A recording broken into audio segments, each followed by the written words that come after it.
Gwaltney Group, RE/MAX results. Welcome to Rochester Real Estate, featuring Robin Gwaltney from Gwaltney Group RE/MAX results and Andy Brownell. Here's Andy Brownell on Rochester's News Talk, 1340 KROC AM and 96.9 FM. Good morning. It's Andy Brownell, News Talk 1340 KROC AM and 96.9 FM with Robin Gwaltney, Gwaltney Group RE/MAX results. Good morning, Robin. Good morning. How are you? I am fantastic. How are you doing? Awesome. I thought you were going to say busy. Oh, busy's a given.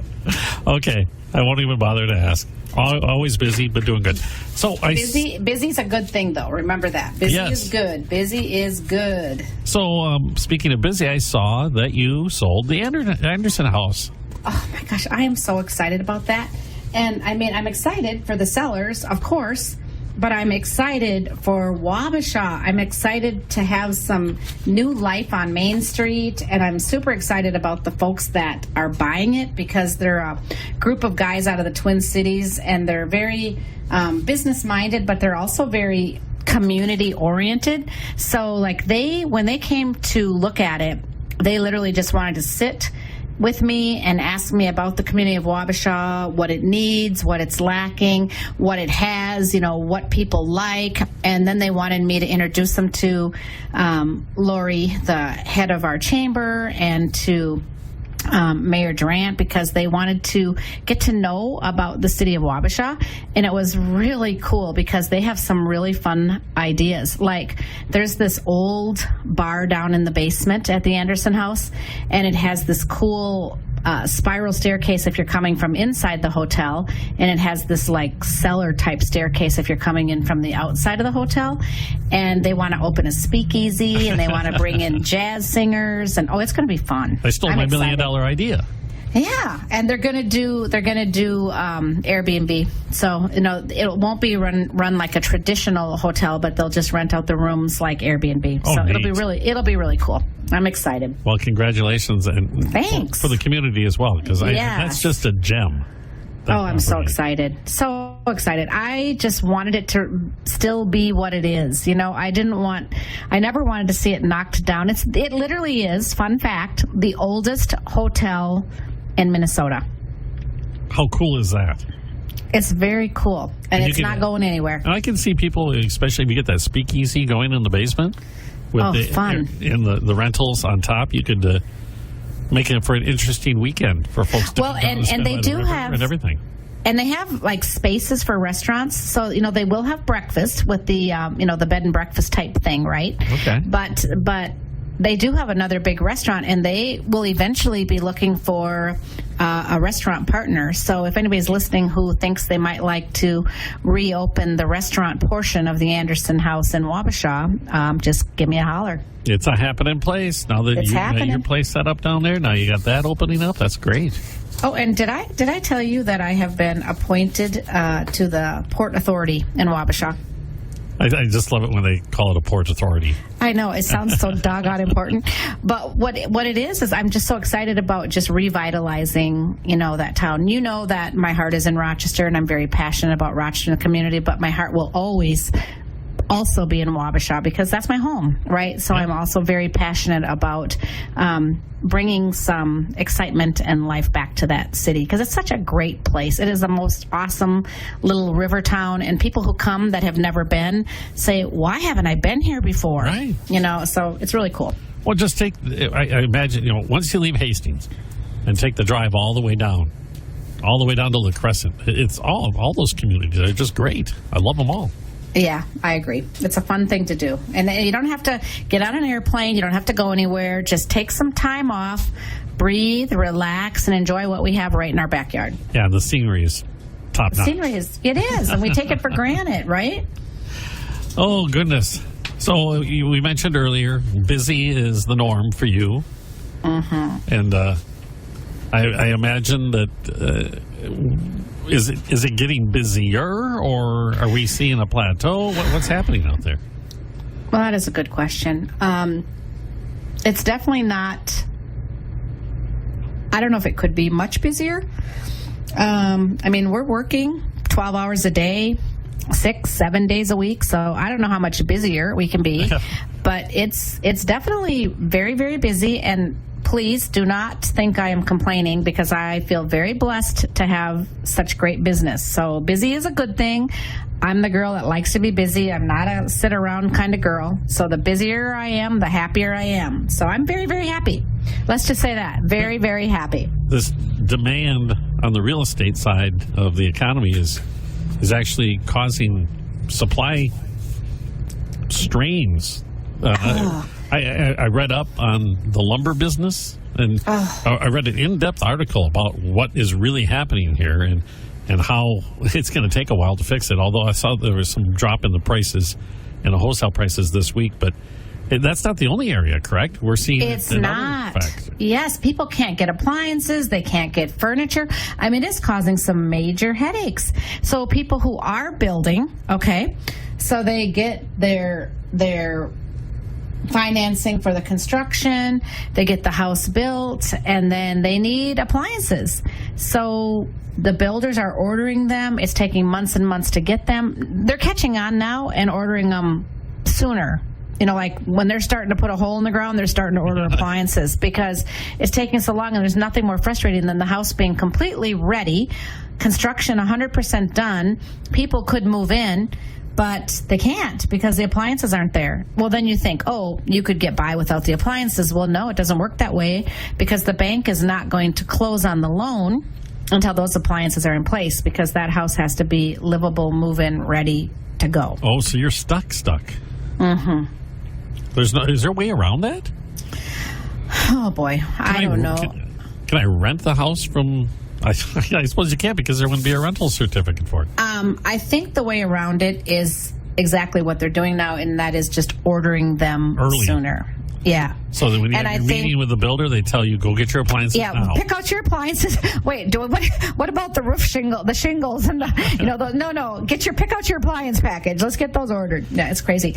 And then too, if people want to buy new furniture, I feel kind of sad for people, because they're like, oh, we sold all the furniture, with the house, or we got rid of it because we had a different style house, and now we've been sitting on our lawn chairs because we've been waiting for our new sofas for 4 months or whatever. So, I mean, it's a real thing. People are waiting and waiting and waiting for stuff. I have friends, both furniture and the appliance. One was a refrigerator, and it's in a container, that goes on the somewhere. Ship. Somewhere.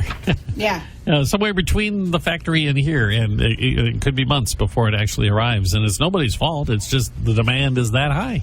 Well, because in March, when the pandemic began, March of 2019, it impacted the production of so many manufacturing plants and factory, shipping, all of it. It's just, it's been tough. And people have the perception that you can just flip a switch and all of a sudden these factories start running at 100% right away. It's not that way at all. It takes a while to build back up to full production.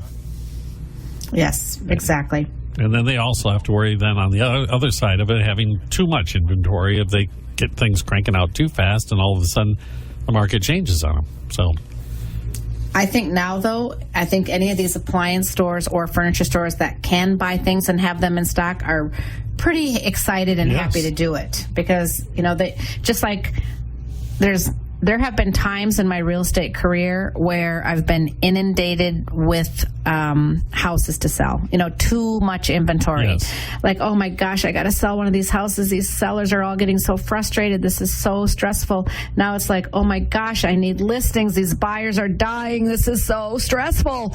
You following the pattern here? You are longing for the days of what you call the balanced market.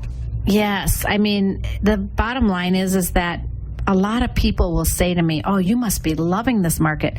Well, guess what? I love my job in all markets, but no, this market is really stressful. I feel really bad for buyers. I mean, it's really tough to be a buyer. And what happens is people make irrational decisions. Yeah. And I'm going to tell you, you've heard me say this before, I try really hard to keep my buyers grounded. It's like, yes, you might have to go $50,000 over the asking price to win, but did you really win if you went $50,000 over the asking price? Tell you what, let's hold on to that thought. Maybe we can chat a little bit more about that after the break. Okay, Robin?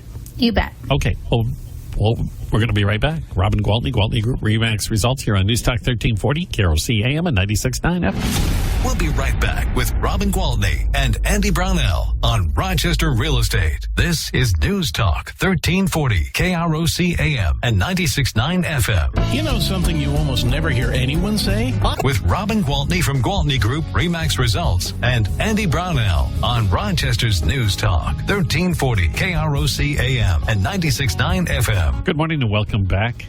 Talking about this red-hot real estate market, not just locally, but nationwide, for a whole myriad of reasons. But you were, right before the break, talking about how people are somewhat getting irrational in what they're doing as far as what they're offering. Desperate. They're getting desperate. Okay. You know, so what happens is people will tell me I absolutely, positively need an attached 2-car garage, or I absolutely positively need a main floor master bedroom, and then because they can't find what they want, which they thought is what they needed, they just settle for something else. Well, then guess what happens? You know, we're finding out right now, there was recently a survey done that said about 43% of all homeowners have at least one regret about their current home purchase, okay? And most of those people, this was like 1,500 people polled, so it wasn't a huge poll. Well, actually, that's pretty sizable for a sample. But most of these people, broken out by age, 64% of them were millennials. And those are the ones that are like many times buying their first house, and they're thinking, I want to get locked in at this crazy great interest rate. Yeah, it was really important to me to have an attached garage, but you know what? This house is going to have to do, and it has a detached garage. Oh, great. Now it's a year later. The baby's been born and it's raining and the car's in the garage out there, you know? So it's like people realize like, oh, why did I get so anxious and settle for what I really didn't want? Or why did I pay as much as I did for something that probably wasn't worth that? And so they're having regrets. And so it's our job as real estate professionals to really find that balance. It's like, yes, you are going to pay over asking price. Now, does that mean you're paying more than it's worth? Not necessarily, because if the appraiser still comes back and it's still appraising, it's still worth that price. Okay? Right. Then there are people that are taking it to the next level and guaranteeing the difference between the price that they're paying and the price it appraises for. Now you're getting into, you know, dangerous waters, as I like to refer to it. But you have to say, if I'm actually going to live here for the next 20 years, then the interest I'm going to save by locking in at 2.75 or 2.87 or whatever great rate I have right now is going to offset waiting, probably having to still pay the same price or more because we don't see these prices going down, but now the interest rates have gone up. So, I mean, there's so many factors that we have to consider, but it is our job. I mean, I believe 100% that it is my job to guide my clients to know that this is what's happening in the market. Have you seen the little video that's been going kind of crazy on Facebook about the guy with the apple? He's like, this apple's for sale. Have you seen that? Oh, well, Google it when we get off the show. Okay. But it's like, I've got this apple, and this guy's like, well, what would you take for it? He's like, what do you mean, what would I take for it? You know, I've got this apple and 90 people want this apple, and then they start bidding and they're going crazy for the apple. Obviously, it was, you know, referring to the housing market. But it's kind of fun to watch, and it's kind of like, you know what? So true, so real. And like at one point, one bidder is like, why did I do that? You know, because they just get wrapped up in it. You do? Especially if it's a auction type situation. That's exactly what we're dealing with. It's the psychology there. So when you have a younger person and they are out doing this house hunting thing, how do you talk them down to say, well, you know what, you told me that you really wanted this and now you're willing to accept this? Right. So I have a very what do I want to say? I'm not. I don't want to say I'm bossy. I'm very. I guess I'm a mom before I'm anything else. Okay, I'm very maternal, and so I really do look out for all my buyers, but especially these young buyers who are doing this for the first time. I just really want them to make a great investment, and I do tell them there is a chance we might have to pay. A very good chance we'll have to pay over the asking price. It's just how much over and what makes sense, because my goal is to help them get that house at least for the appraised value, okay? I want them to buy something that's worth what they're paying for, and I want it to be what they're looking for. I want it to meet at least most of the boxes, I do. I really want it to be a good fit. It's a huge, we're not buying a pair of shoes. It's not a pair of shoes. If you don't like it, you don't just toss it in the back of the closet and go on. This is a huge investment, the biggest investment they're ever going to make in their lifetime. So I really feel like it's my job to help them realize, yes, this is going to be a tough market, but with me at your side, we're going to get through this. And in the end, you're going to buy a house, and you're not going to be one of those 64% of millennials that's having buyer's remorse. And I'm going to see to it. I can see all sorts of different scenarios on how this could work out. That if you found the house that had all the check marks, that had all the features you wanted, but you were going to have to, as you pointed out, possibly pony up some cash. Right. That might be a logical situation if you had plans to be there long term. You know what I'm saying? There's a balance sheet here. Right. So I'll tell you, I'll just break it down into some of the, what are the things that people are regretting about their purchases? Okay. So the number one, 16% of people are regretting the maintenance and other costs that are related to owning a home. Okay. Again, keep in mind, most of these people are first-time home buyers, so they're kind of clueless coming in, right? And then guess what? They're waiving inspections to win. So they don't really even know what they're going to come up against once they own that house. So it just makes the hair on the back of my neck stand up. It's like, if you want to win, you're going to have to waive the inspection. Those words cannot come out of my mouth. I can't make myself say that, because if somebody says to me, listen, I've never bought a house before, but yet I really want this house, so I'm willing to forego the inspection. And I'm like, oh, please, I have a better idea. Yeah. Let's write the offer. Let's write the offer that you will be doing an inspection. Okay, but that this offer is not going to be contingent upon that inspection. So do you understand what I'm trying to do there, Andy? Not exactly, because that wouldn't be a reason to back out.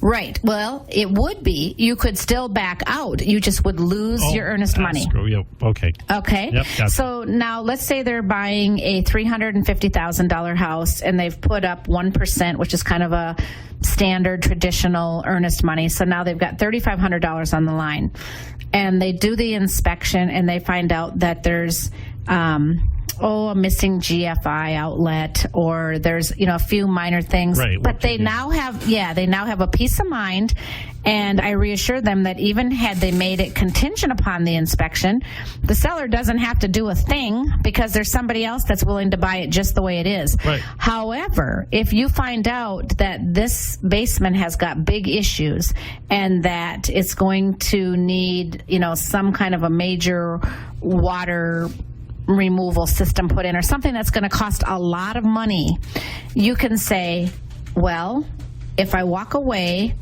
I lose $3,500, but I also know that I'm not going to buy a house that could be potentially, have water problems down the way, or something that we may have uncovered in that inspection. And to take that a step further, the seller who receives this offer is likely not to accept it if they know they have a major issue in the basement. Correct. That is absolutely correct. So bottom line is I feel like that way, that first-time home buyer can have an inspection. They can see what's going on, but I definitely tell them, listen, this is not giving you the right to ask for anything because this offer is not contingent on that. All it is doing is making you aware of what you are buying so that you're not one of those 16% that feels like, oh man, I didn't know I was going to have to spend $3,000 on this and $2,000 on that and $1,000 on this. They know exactly what they're getting into, and then they can decide to either get into it or walk away. Peace of mind is what that is. Yes. Yeah. So that's that. That's my 5 cents worth on that. I think it's worth more than 5 cents, by the way. But we have to take a break. Robin Gwaltney with Gwaltney Group RE/MAX Results here on News Talk 1340 KROC AM and 96.9 FM. We'll be right back with Robin Gwaltney and Andy Brownell on Rochester Real Estate. This is News Talk 1340 KROC AM and 96.9 FM. If you're offered company stock as part of your comp... From Gwaltney Group RE/MAX Results and Andy Brownell on Rochester's News Talk 1340 KROC AM and 96.9 FM. Welcome back. Andy Brownell and Robin Gwaltney, Gwaltney Group RE/MAX Results. We were talking about these young first-time home buyers, some of them, too many of them, having buyer's remorse. Yes. So some of the other things, other than the not, finding all these maintenance issues that they didn't know they would have, some of the other things that they're upset about is having bought too big of a house, 14% of them, or having bought too small of a house, 15% of them, or buying in a bad location, 15% of them, or overpaid, 36% of them. Okay. Yeah. So, it's important, guys. If you're buying a house, it is a tricky market out there, but please line yourself up with a professional realtor that's going to help get you through the storm, because it can still be a very, very pleasurable experience, and you are still making a really good investment, because real estate is where it's at. I mean, I actually have printed off an article today that says Americans see real estate as a better investment than stocks or gold. Okay? Yeah. So it's a good investment. It is. And I always laugh when the economy goes through a downturn and something happens and there is the inevitable impact on home values.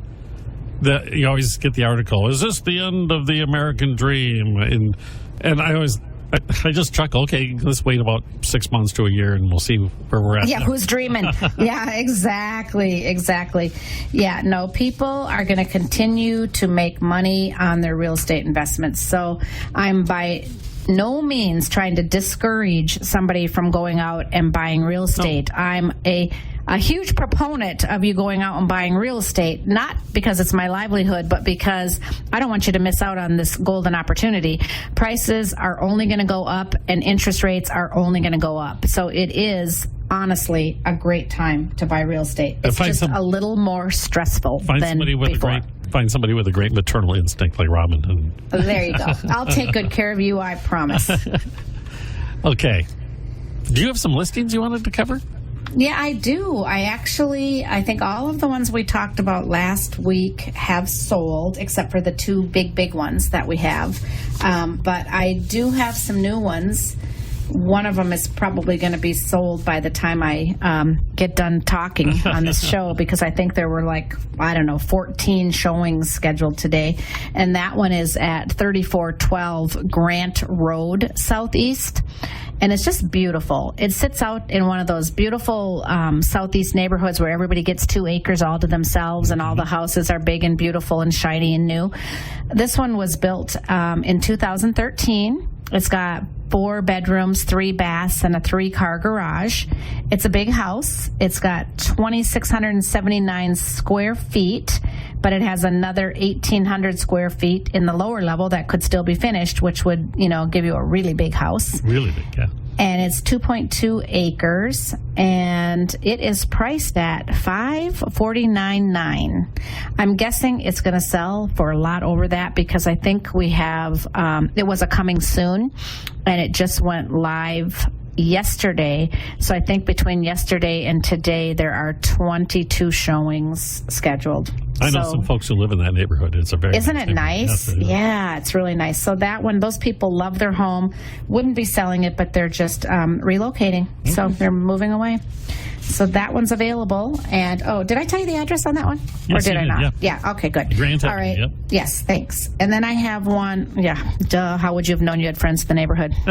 Anyway, okay. So we have one out in Pine Island that's on the other end of the price spectrum. This is a very affordable house. If anybody's out looking for something for $169,900, 308 3rd Avenue, Northwest Pine Island. It's a cute little house with 2 bedrooms and 1 bath, 1-car garage. It was built back in 1950, but it's cozy and ready to move into. So again, 308 3rd Avenue, Northwest in Pine Island, $169,900. Okay, I think I know that exact house.